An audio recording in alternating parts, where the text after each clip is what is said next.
motivational speaker and author, William King Hollis. You have quite the story. I want you guys to believe. Don't just listen to me. Feel me in your soul. Before gaining the attention of millions, he was given an opportunity that changed his life. I went over there that next day afternoon, and I spoke. Within 5 minutes, the young man was in tears.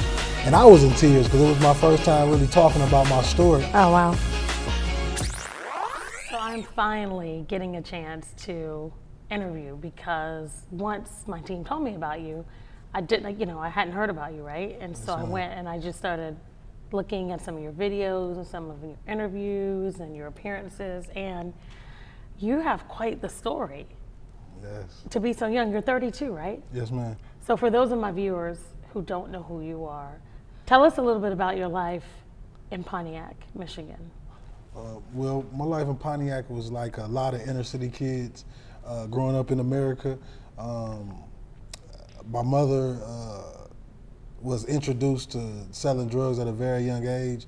My great-grandmother moved from Monroe, Louisiana to Pontiac, Michigan, and she started running numbers, and then she learned how to cook crack, and she taught all 12 of her children how to do the same thing. So you come from a family of entrepreneurs. Yeah, she was paid. And I remember one day she came home and they had fired her because she didn't have a proper education. But she was one of the best workers there and the nurses there. And it broke her heart. And that was the last time that I was with my mother on a regular basis. And when she lost that job, she lost her confidence, her energy, her light that we knew of her even when we was going through the worst of times. And I think that was probably one of the hardest times for me as a child, because ever since I was a kid, I knew I was a kid, but I knew I had to save my mother's life at the same time. Offered to go play arena football, and at this time, this is the only way I was living. I didn't have my mama to go back to. I had to play football. I needed the housing, I needed the money, I needed the food, I needed all of it. And so I was still gonna play with a cracked vertebrae just for a home. And I went out there and I played a football game. I went out there and tried out for the Georgia Fire in Rome, Georgia.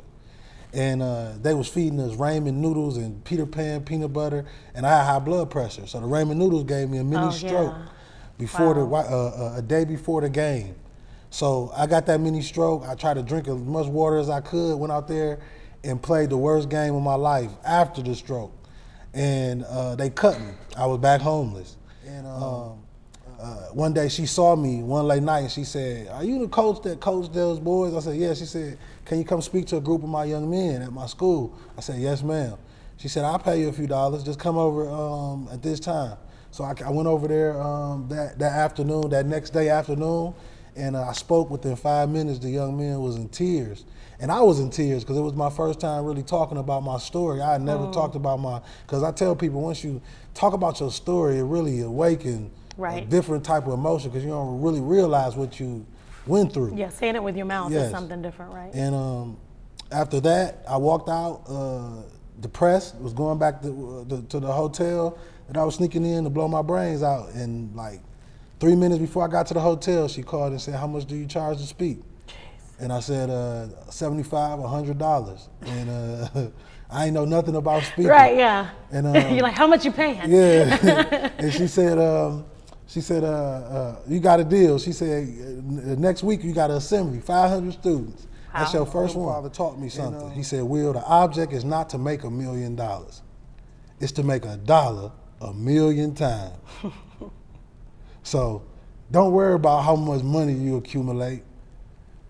A real woman or a queen will recognize your royalty when she see you. She'll see your potential. A king will see the potential of a queen, no matter in what position she in. So what I would truly want people to take today is love thyself. So it begs the question, right? How do you come back from this and still walk around with a smile on your face and have the energy and the happiness and the joy to still instill this into other people and not be bitter and mad? Once again, I found God. I let him in my heart, and I let him stay there. And you let him stay there. I let him stay there.